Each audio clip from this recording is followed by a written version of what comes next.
Oh, hey girlfriend. Welcome to my brand new weekly segment. I guess we're going to call it Sales Tips with Lindsay. I have challenged myself to deliver a video every single week for the rest of 2024. And what I've come up with is every week I will share a commonly faced problem in sales, problems that I've faced time and time again in my career, and then the solutions that I employ to move through those problems, the strategies and tactics that I've learned and that I know for sure work. So this is just week one. Welcome. Thank you for being here. If you would like this video delivered directly to your inbox every single week, make sure to hit up lindsaydalen.com and sign up for the newsletter, because this will go out first thing in the morning on Mondays. My little face popping into your inbox to say, hey girlfriend, you got this.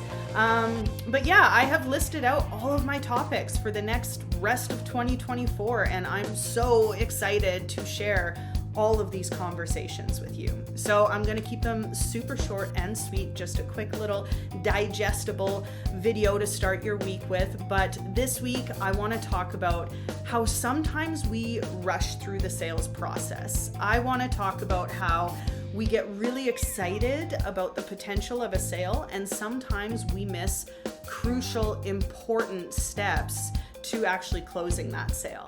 And when that happens, we typically end up losing the sale. So I would love to help you avoid that. And the very first thing to start with is just a simple overview of the sales cycle. I work with a 7-step sales cycle framework, and the first step in that sales cycle is to prospect. You have got to understand your ideal client, who they are, where they are, what they like, what they don't like, who they're associated with, what events they might attend, and then you need to put yourself in a situation to hit up stage 2 of the sales cycle, which is to connect. So whether you attend a networking event, or you cold call, or you send a cold email, however you're going to reach out to that potential prospect, that's step 2. So you need to find what works for you in that specific situation, but then connect with them. Because from there, you'll be able to research this particular prospect. You can have a conversation with them about the problems that they're having, either personally or professionally or in their business. You can uncover some of the ways in which your products and solutions can alleviate those problems. That research stage is so important to understanding the needs of your client and to building trust and building rapport throughout the sales cycle. From there, once you understand what they need and what their problems are, you can move on to stage 4 of the sales cycle, and that's to present your solutions. This is where you're actually showing them your hand and letting them know, hey, this is what I can do for you. This is what I've got.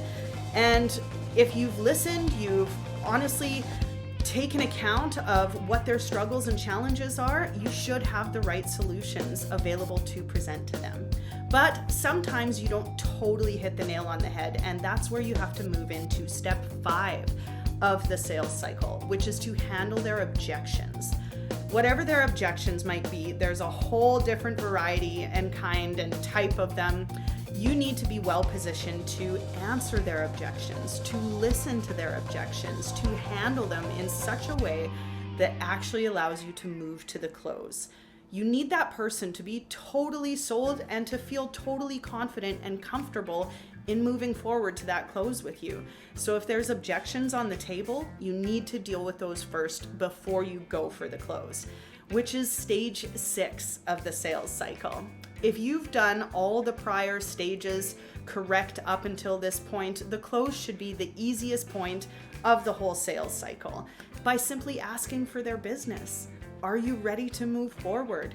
If you're happy with everything I've presented here, should I draw up the paperwork? You ask the kind of questions that naturally provoke them to provide a yes or no answer. If it's no, you probably have some objections to deal with.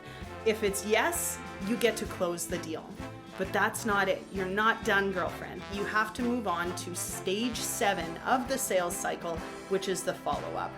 You can't just close and walk away. You have to maintain that client relationship and ensure that they're happy with your products and services and what you delivered, so that you can best position yourself to be referred when they have a chance to refer you, so that you know you have a happy client in front of you who is going to sing your praises from the rooftop. So that follow-up is so often overlooked, but so incredibly important to building the kind of long-lasting relationships that result in repeat business and residual income and ongoing business transactions.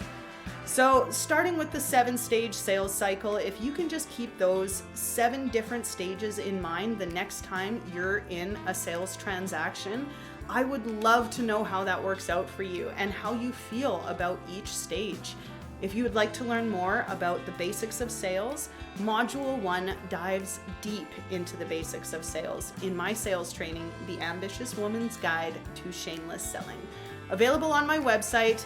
Like I said, sign up for the newsletter, receive all of these videos and my blog posts and my outpouring of creative energy this year right to your inbox on Monday mornings. And in the meantime, have the best day.